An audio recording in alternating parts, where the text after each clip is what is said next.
Membawa khusyuk ialah konsentrasi, fokus, konsentrasi jiwa. Jiwa itu mempadukan akal pikiran kita dan hati.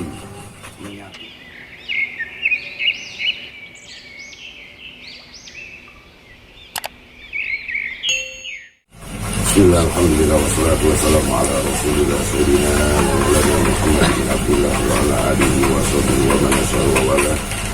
Asyhadu an la ilaha illallah wa la syarika lah wa asyhadu anna sayyidana wa nabiyyana Muhammadan abduhu wa rasuluhu la nabiyya ba'dah. Allahumma shalli ala sayyidina Muhammad wa ala ali sayyidina Muhammad. Fa inna hasbatal hadis kitabullah wa khairul hadis hadis sayyidina Muhammad sallallahu alaihi wasallam. Wa shallu umuri muhtadatsatuha wa kullu muhdatsatin bid'ah wa kullu bid'atin dhalalah wa kullu dhalalatin finnar. Wa mimma yuhsilul khusu'a istidharuh annahu baina yadayhi malikil mulukil ladzi ya'lamu sirra wa akhfa yunajihi. Di antara yang bisa membawa khusyuk ialah konsentrasi, fokus, konsentrasi jiwa. Jiwa itu mempadukan akal pikiran kita dan hati, menyatukan, ya. Itu masuk ke jiwa, mau memasuk ke jiwa sholat, bahwa ia sedang berada di hadapan raja di raja yang mengetahui rahasia dan yang sangat rahasia tuh. Ini nggak bisa sembarangan. Raja di raja dan yang tahu rahasia di dalam rahasia. Jadi nggak boleh sholat tadi lepaskan urusan duniawinya, lepaskan semua urusan, bisa mendapatkan kekhusyuan. Dalam pada itu ia mengadu di hadapannya, ya Allah, ya Rabbi, itu dia kan lagi sedang berhadapan. Wa annahu rabbuma tajalla alaihi bil qahri li adamil qiyami bihaqqi rububiyatihi wa radda alaihi salatahu. Di samping itu bisa juga ia dengan jelas menurunkan siksanya lantaran tidak dipenuhinya haknya sebagai Tuhan, lalu tidak berkenan menerima sholatnya. Yaitu yang tadi yang kurang serius. Makanya saya serem kalau mau mengambil hadis Nabi, shollu kama ra'aitu bunyi sholli. Sholatlah kamu sebagaimana aku sholat. Terutama dalam bab syarat sholat, sekalipun baju pakaian sholat yang kita gunakan itu. Tapi kalau mau mengambil inti dari hadis tadi, ya nggak boleh malu orang Islam pakai gamis. Karena ada yang malu. Nggak boleh malu sebenarnya pakai gamis. Karena itu bukan tradisi orang Arab aja. Itu keutamaannya di dalam berpakaian sholat. Sanggup nggak umat Islam digembleng begitu? Kalau mengambil menarik hadis itu tadi, sholatlah kamu sebagaimana aku sholat. Nggak bisa, maaf-maaf yang pakai celana cingklang-cingklang gitu, atau pakai kaos-kaosan, nggak bisa ini. Bisa. Bahkan di dalam syarat nanti takutnya, tapi jumhur ulama nggak langsung memvonis hukum, ya, nggak sah, nggak divonis begitu.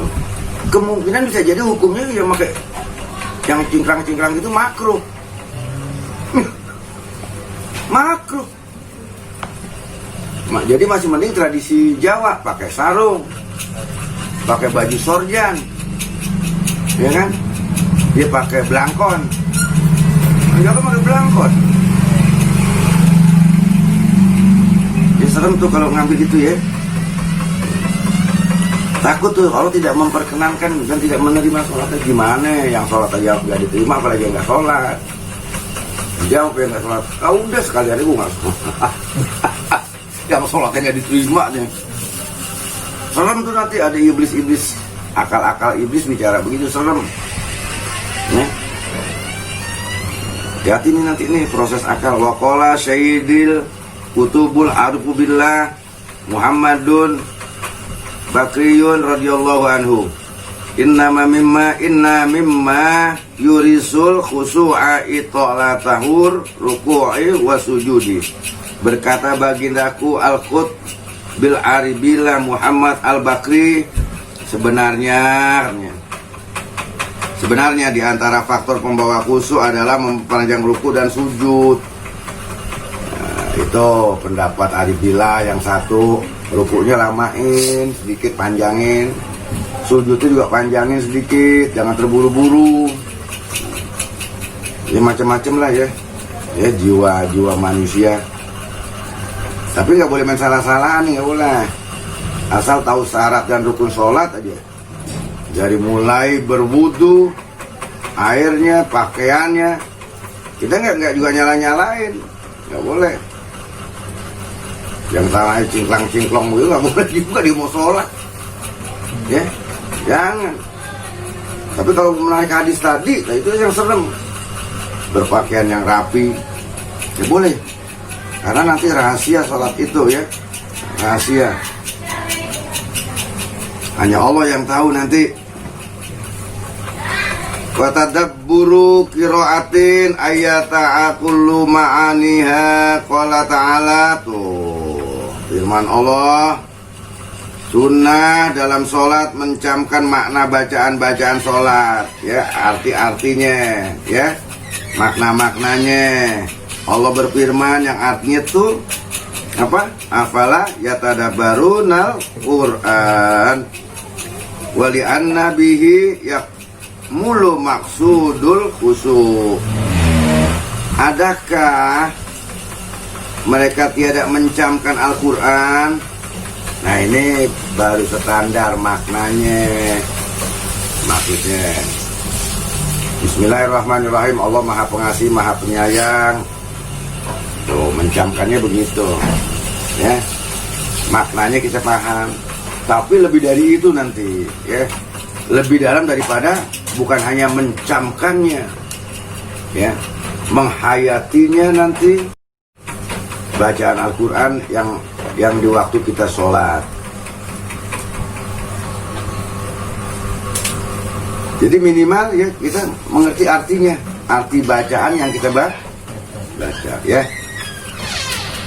Bagi orang yang tidak belajar nggak apa-apa, lu nggak tahu artinya aja sholat, jangan begitu. Ya, saya sering bilang yang gagu, ya, yang gagu aja, yang nggak denger, yang nggak bisa ngomong sholat sah. Apalagi yang bisa apa namanya, baca Quran walaupun beletetan, nggak ngerti tajwid umpamanya, tapi dia harus berusaha belajar dibandingin yang suweng. Yang suweng gimana baca Fatihah jadi? Yang suweng nih kan baca Fatihah aja susah, lak-lakannya nggak ada. Nah, watadabburu zikrin kiasan alal qiraati, dan mencamkan makna zikir dalam sholat hukumnya dikiaskan dengan qiraah. Tuh, ini dikiaskan ulama. Tuh. Jadi boleh pendapat ulama semacam apa? Ijtihad di dalam hukum, ya. Jadi dikiaskan, dia mencamkan sama aja dengan zikir, ya. Gitu. Disamakan, kita tahu maknanya sama juga kita dengan zikir. Jadi boleh saja ulama ya berijtihad dengan hukumnya. Hukum seperti itu hukumnya dikiaskan ya. Wa sunnah idama tu nazari mahalla sujudihi li anna zalika aqrabu illal khusyu' walau a'ma wa in kana indal ka'bati au fi zulmati au fi sholatil janajati. Sunnah agar senantiasa memandang ke tempat ia bersujud. Tuh sunnah, jangan jauh-jauh, sebab dengan demikian bisa lebih dekat pada khusyuk. Orang buta sekalipun dan bahkan ia di sisi Ka'bah atau di kegelapan atau pada sholat jenazah, Dia ke depan, ngadepnya, tundukkan kepala. Kan kemarin sholatnya begitu syarat nih kan. Ini kan faedah-faedah yang kita baca ya. Ya. Naam, as-sunnatu an yukhsira nazarahu ala masjihatihi inda rab'iha fit tasyahudi li khabarin sahihin fihi. Memang disunahkannya memusatkan pandangan ke arah jari telunjuk pada diancungkan di kala tasyahud adalah karena berdasarkan keterangan hadis sahih. Ya. Jadi kalau ada keterangan hadis sahih seperti jari telunjuk, kita nunjuknya asal-asalan, hanya gini doang, ini nggak sah nih, bisa jadi nggak sah, ini karena ada hadisnya. Jadi kalau emang nunjuk ya nunjuk, yang bergoyang-goyang gitu juga nggak ngerti tuh hadisnya. Yang saya tahu sih langsung Rasul menunjuk dalam hadis itu, bukan digerak-gerakan atau diputer-puter begitu, bukan. Ada orang memang yang sarafnya atau apa, ada semacam istilah penyakit, kalau kata Sunda tuh lelinian, ya. Dia suka gemeteran. Ini jangan dimain-mainin, dia nunjuk.